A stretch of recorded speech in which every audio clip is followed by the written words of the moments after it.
It's early in the season. What happens is the surface area of the pond gives up its heat, and these little needle crystals start forming, and that's how you get the ice started. So if you had your choice, you would want to build your ice pond over a fairly large surface, so there's a lot of evaporation, but also very shallow, so it gives up its heat quickly. If you get a really, really deep pond, that warm air will stay down there, and it takes a lot to mix it in the pond. So ponds that were built, and there were hundreds and thousands of them, ponds that were built just for ice had very specific characteristics they were looking for. As a matter of fact, this is not a bad site, even though this was not an ice pond intentionally. This is not a bad site because you have these hills around here, and that actually causes the air to move at night upward.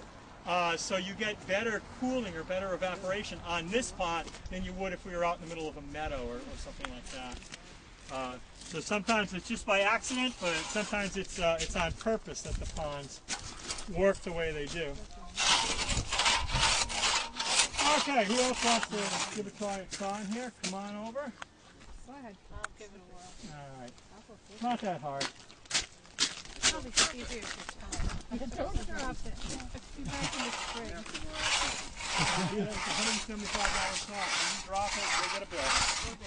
They're not making these anymore. When did the ice start?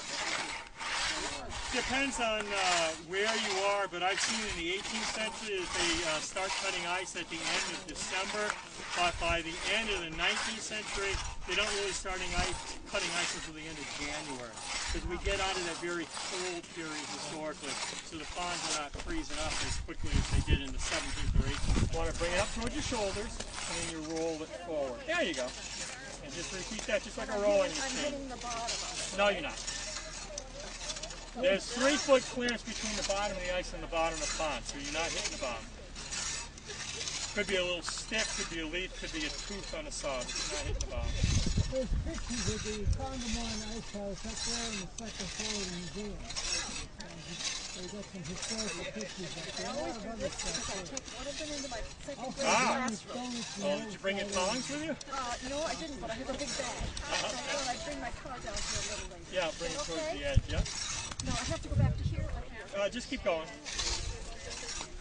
You're okay on the top, but you need a little more on the bottom.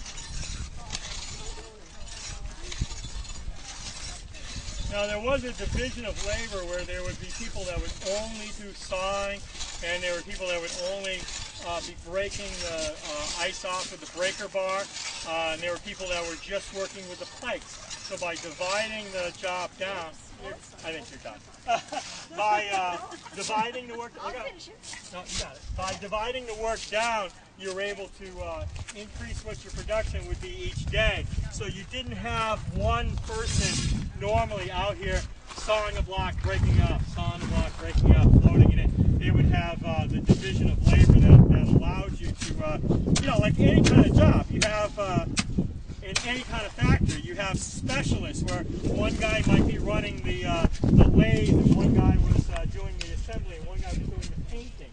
Well, it was like that in the ice business too.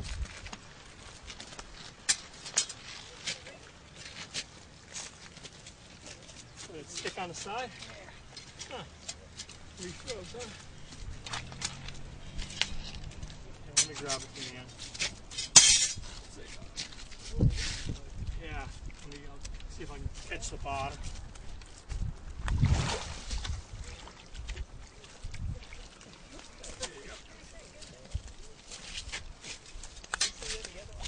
Now we're taking all the ice out in one area because we're going to splash a little bit, and we want to just keep one area wet so the rest will be safe to walk on.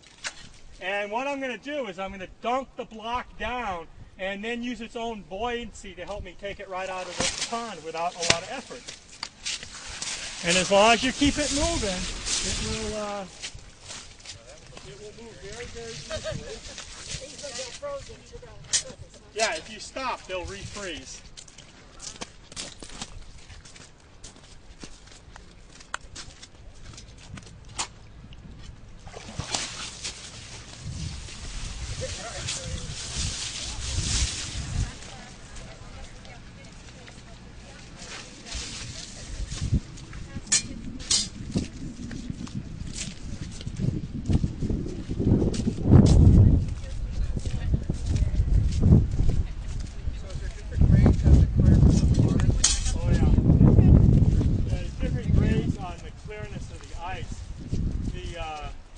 perfectly clear ice is called black ice. And then you have ice that has air mixed into it, that becomes opaque or whiter, and that's called snow ice because it resembles snow. Even though it doesn't have anything to do with snow, it has to do with the air conditions and so forth. But the ice with the least amount of air is the ice that will last the longest. So if you had your choice, you would only harvest ice that was clear. But in natural ice, it's rare that you will get a full block that is clear. Take the softer ice off and just have the clear ice underneath. So before they went into an ice house, you actually would have guys that would be doing this, or they would have these same kinds of pegs clamped into a board across the door of the ice house, and as they were pushed in, they would get the top shaved off. So again, if you're doing a small operation like a farmer would do, he didn't have all that fancy machinery. He would just use something like this, or an axe that he used for cutting down a tree. Axes and wood saws were used pretty regularly in the early ice